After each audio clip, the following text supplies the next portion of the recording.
तिथे एवढं माराव का यांनी जनावरांसारखं लोकांनी त्या पोलिसांनी मारलेले.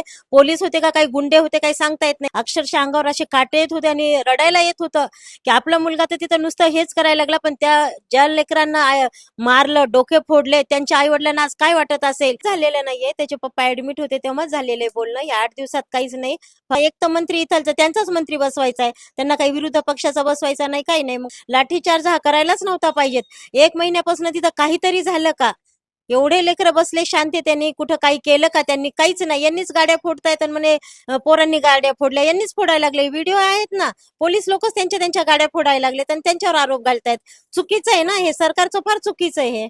फुलला फुलाची पाकळ्यासारखं त्यांना खुश करून लेकरांचं आंदोलन मिटून टाका तिथल्या तिथं. दिल्लीच्या जंतर मंतर येथे कॉक्रोच जनता पार्टीचं आंदोलन सुरू आहे.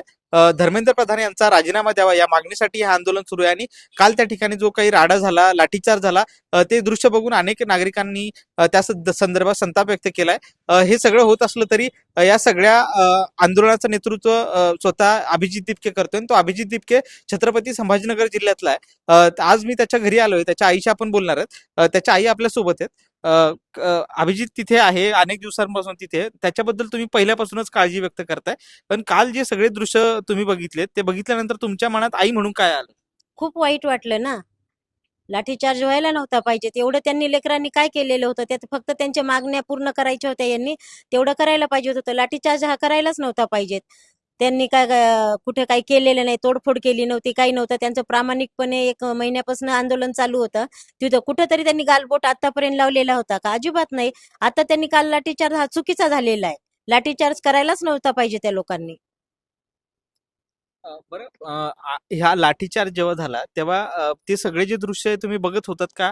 आणि बघत असताना मनात आई म्हणून काय आलं? म्हणजे काय वाटत होतं हे सगळं प्रकार दिसतोय त्याच्यात? मी काल नाही बघितलं, काल काहीच नाही बघितलं मी. आज सकाळी हातात मोबाईल घेतला 7 वाजल्यापासून.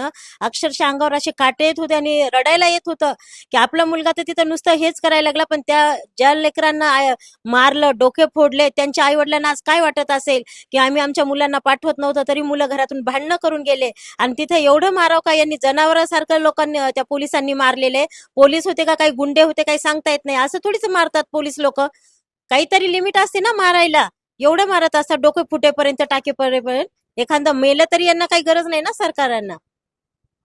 तुम्ही सांगितलं की अभिजितला या सगळ्या गोष्टींचा काही अनुभव नाही, राजकीय अनुभव नाही किंवा हे आंदोलन वगैरे केले नाही. पण अशा परिस्थितीमध्ये तो तिथे गेलाय, तो स्वतः तिथे लीड करतोय आणि हे सगळं त्याला हँडल करावं लागतंय. असं वाटलं होतं का की अभिजितला खरंच हे सगळं, म्हणजे तो आज ज्या पद्धतीने चांगल्या पद्धतीने हँडल करतोय ते आंदोलन, तर तुम्हाला वाटलं होतं का की खरंच तो हँडल करेल हे सगळं? नाही नाही, एवढं त्याला कसं काय देवाने हिंमत दिली काय माहिती. मी त्याच्या त्या हिमतीच मला फार कौतुक वाटायला लागलं की त्याच्यात एवढी हिंमत आली कशी काय. प्रत्येक गोष्टीला असं ताबडतोब उत्तर देणं, ते एवढी हिंमत. आज एवढं आंदोलन, आज सगळे भेटायला येत आहेत, पण त्याच्यात किती हिंमत असती तर तो उभा राहिलेला आहे. 3 दिवस झाले जेवायला नव्हतं, काही नव्हतं. आता रात्री काय खाल्लं असेल त्याच्यावर असेल, पण देवानी त्याच्या मागे एवढा उभा राहिलेले आहेत की अगदी देवासारखाच तो उभा तिथं उभा राहिला. सगळ्यांना तोंड देऊन सामना करायला लागला.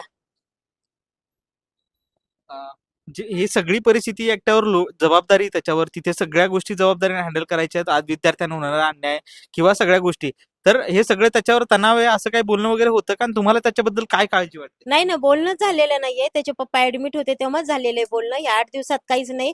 फक्त म्हणे तुम्ही तुमची काळजी घ्या पप्पा, माझं काही टेन्शन घेऊ नका म्हणे तुम्ही. एवढंच बोलणं झालेलं आहे 8-10 दिवसापूर्वी. तेव्हापासून बोलणंच नाही. मी काल त्याला ते आज बघितलं, ते चक्कर येऊन पडलेला. तर ते तेव्हा मग म्हटलं आजही कॉल करावं, तर त्याने आजही नाही कॉल हे केलं, उचलला नाही, काही नाही. स्वतःच्या पोटचा गोळा चक्कर येऊन पडला तेव्हा तुमच्या मनात काय भावना आहे? आता काय भावना येणार आहे? प्रत्येक आईला कशी भावना येते? आता लेकरू आहे ना, काही केलं तर तिथं काय झालं त्याला, वाटत होतं बा अचानक काय झालं का काय त्याला म्हणून. ते चक्कर येऊन पडल्यावर खूप वाईट वाटलं. त्याला म्हटलं कॉल सकाळी करावं, त्याला बोलावं 2 शब्द, तर नाही. आज तर त्यांनी बिलकुलच टाईम नाहीये म्हणे मला असं. देशभरातल्या तरुणांचं, विद्यार्थ्यांचा प्रश्न सोडवण्यासाठी स्वतःचा लेख तिथे लढतोय, तर काय काय वाटतं? आता काय आनंद तर वाटायला लागला ना बाबा. एक तर त्यांनी करायला नको होतं, आलाय तसा. तर आता हे आंदोलनामुळे हे जास्तच प्रकरण, कालच्या लाठीचार्जमुळे जास्तच प्रकरण वाढलं गेलं हे. अच्छा.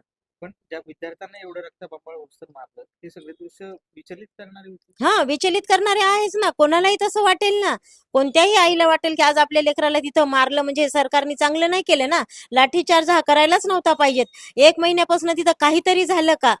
एवढे लेकरं बसले शांततेने, कुठं काही केलं का त्यांनी? काहीच नाही. यांनीच गाड्या फोडतायत आणि म्हणे पोरांनी गाड्या फोडल्या, यांनीच फोडायला लागले. व्हिडिओ आहेत ना. पोलीस लोकच त्यांच्या त्यांच्या गाड्या फोडायला लागलेत आणि त्यांच्यावर आरोप घालतायत. चुकीचं आहे ना हे, सरकारचं फार चुकीचं आहे हे. एवढं सगळ्या देशभरातून रोष आहे. विद्यार्थी म्हणतात की राजीनामा द्या, राजकीय नेते म्हणतायत, त्याचबरोबर सामान्य लोक म्हणतायत. पण असं असतानाही सरकार त्यांचा राजीनामा का घेत नाही? काय म्हणजे काय मजबुरी आहे असं वाटतं तुम्हाला? त्यांना कमीपणा वाटत असेल ना. राजीनामा दिला म्हणजे त्यांना कमीपणा वाटत असेल, त्याच्यामुळे ते घेत नाहीत. आता एखादे विद्यार्थी मेल्या गेल्यावर काहीतरी डिसिजन घेतील, तोपर्यंत नाही घेणार ना ते. आणि हे सगळं म्हणजे हा जो व्हिडिओ जो आता रेकॉर्ड होतोय तर तो जर का अ, तो जर का केंद्र सरकार किंवा केंद्रातले लोक जर बघत असतील तर एक अभिजितची आई म्हणून तुमचं त्यांना काय सांगणं आहे की ह्या विद्यार्थ्यांच्या मागण्यांकडे कसं बघितलं पाहिजे? प्रश्न लवकरात लवकर सोडवला गेला पाहिजे का? आणि नेमकं तुमचं काय सांगणं आहे? काय नाही ना, लवकरात लवकर प्रश्न सोडून टाकावं, लेकरांना मोकळं करावं. आज ते लेकरं 2 महिन्यापासून त्याच्यामध्ये आहेत. काय ते थोडीशी लेकरं म्हणून त्यांना हे करा ना, तुम्ही मान्य करा ना काहीतरी चूक, आणि खुश करा बाबा त्यांना.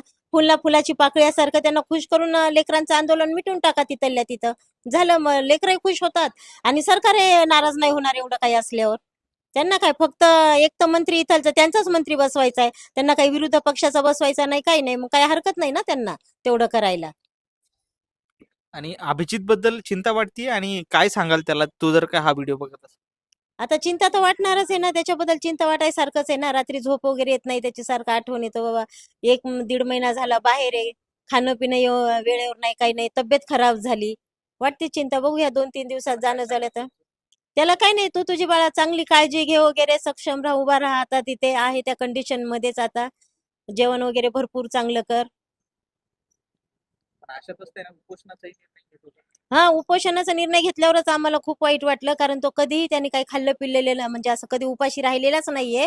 त्याच्यामुळे वाटत होतं बाबा याला जर चक्कर वगैरे येऊन पडला गिडला तर आई नाही तिथं आंदोलनाला तो स्वतः उभा राहिलेला आहे. काय होतंय काही नाही. एक तर सरकार लोकांनी सरांना तसं उचलून नेलं अचानक, त्याच्यामुळे सगळी जबाबदारी त्याच्यावरच आली ना ती.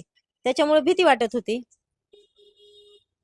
नक्कीच. तर ह्या होत्या अभिजित दिपक्याच्या आई. यांनी सांगितलं की ह्या सगळ्या आंदोलनाच्या संदर्भात अभिजित एवढं मोठं जबाबदारी पेलू शकतो आणि अशा परिस्थितीने हँडल करू शकतो अशी मुळीच म्हणजे अपेक्षा नव्हती. पण तो आता सध्या जी करतोय ती विद्यार्थ्यांसाठी करतोय आणि सरकारने या सगळ्या मागण्यांकडे सकारात्मक पद्धतीने बघून निर्णय घेतला तर हे आंदोलन लवकरात लवकर सुटेल अशी प्रतिक्रिया त्यांनी दिली आहे. सुशील राऊत, महाराष्ट्र टाइम्स, छत्रपती संभाजीनगर.